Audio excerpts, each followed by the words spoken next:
Hello, and thanks for stopping by. I'm Darren Reiniger, and I'd like to spend a few minutes discussing how I feel I can help you and your organization improve and align your strategy, your values, and the actual implementation of both. This will range from development to deployment to implementation. Let me first say my background is equally in operational excellence and technology, and I've worked with many small, medium, and large-sized companies over the decades, both as a senior leader and as an independent consultant over the last 5+ years. I've normally found that working with SMBs, or small medium businesses, is more in line with my own personal values. I find a higher degree of flexibility for innovation, and those companies normally operate at a faster cadence because of the ambitious nature of the growth focus that those organizations have. That cadence or that drive is one of my own personal core values, in line with the 3 core values which are commonly found in Patrick Lencioni's books and which I've modeled my own after. My career has spanned a dozen industries across Canada, ranging from service to manufacturing to healthcare. And I currently reside in Southwest Ontario, where I provide support to clients generally along, many of you will know, the 401 corridor, ranging from Windsor through to Waterloo. As I've said earlier, growth is a fantastic opportunity, but I think, as we all know, it also comes with challenges. I help companies implement business operating systems, or BOS, to ensure there is strong alignment from the strategy through to the implementation. The various tools that this can take the form of include balanced scorecards, OKRs and or KPIs, not to mention operating reviews, organizational structure, performance management systems, and many other layered tools that form part of a business operating system.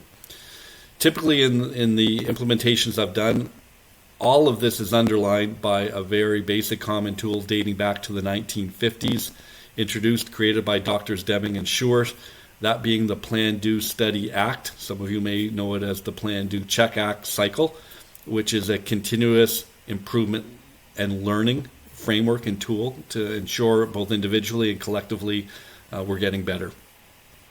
What does a business operating system allow?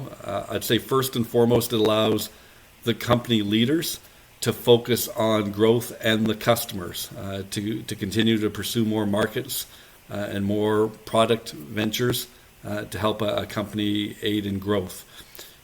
And it's aided by the fact that those leaders know that there is a solid foundation in place for the operations of the business. It is very natural in my experience, as anything grows, there are more risks and pressure points that come and that will crop up, just as we oftentimes refer to the tip of the iceberg. A business operating system enables the teams to move with a faster cadence in the right direction, and they see and are able to introduce what I'd call robust countermeasures as those problems do arise, to course correct very quickly and put the right measures in place. Growth does not have to be painful. It can be a very smooth and wonderful experience, albeit normally always with a few bumps along the way. I'd like to say that I don't consider myself to be a traditional consultant. Having lived on both sides of engagements, both as an employer and as a consultant, I know there's a lot of preconceived notions that at times come into play when people are looking at an engagement.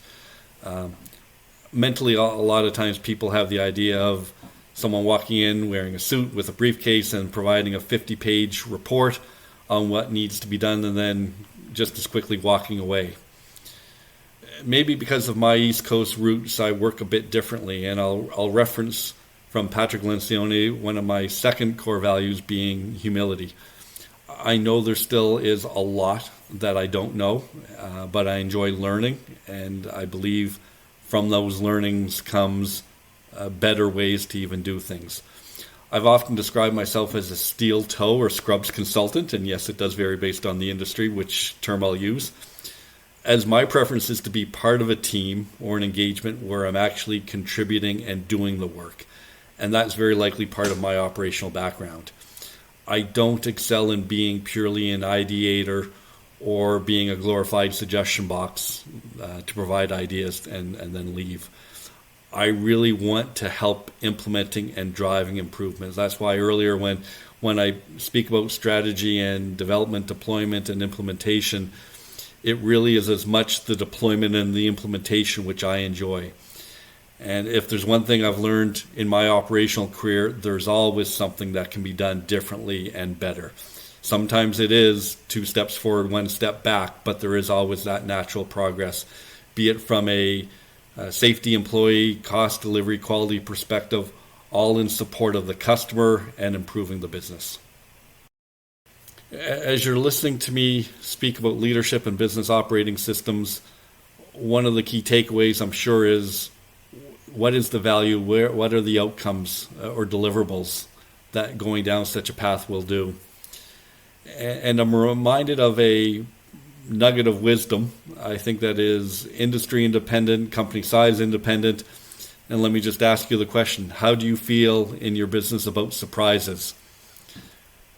Personally, I think they generally have a good connotation. In the business world, I would tend to say not so much, especially a surprise that tends to be associated with something negative that's just occurred. Those types of surprises generally cause a lot of scurrying, firefighting, extra meetings, after-hour meetings, calls with customers. What are we going to do to course correct? And it takes the focus off of what that longer-term plan for growth needs to be. The right leadership with a strong business operating system reduces, I will never say eliminate, but reduces the amount of firefighting that needs to be done and moves the company more into a proactive planning mode. It helps clarify the strengths that your organization has and how to enhance them to be more competitive in the marketplace, looking at new expansions, new territories, new products. But it also, and yes, sometimes painfully so, highlights the shortcomings. But you know what? If individuals, I'm a strong believer in having self-awareness. I think a company needs to have that same self-awareness. What are we good at? What are we not good at? And then learn from it and address it. And I think if those countermeasures are done on a timely basis, which is part of the cycle of a business operating system and the PDSA, it's going to help the customers and see value with what you're providing. It's going to help the employees and the overall culture, and it's going to help the performance of the company both from a financial and an operational perspective. And if you take a step back and say, these types of framework and tools will help me with the customers, with my employees, and with my overall performance, that is a very compelling case to look and do something different.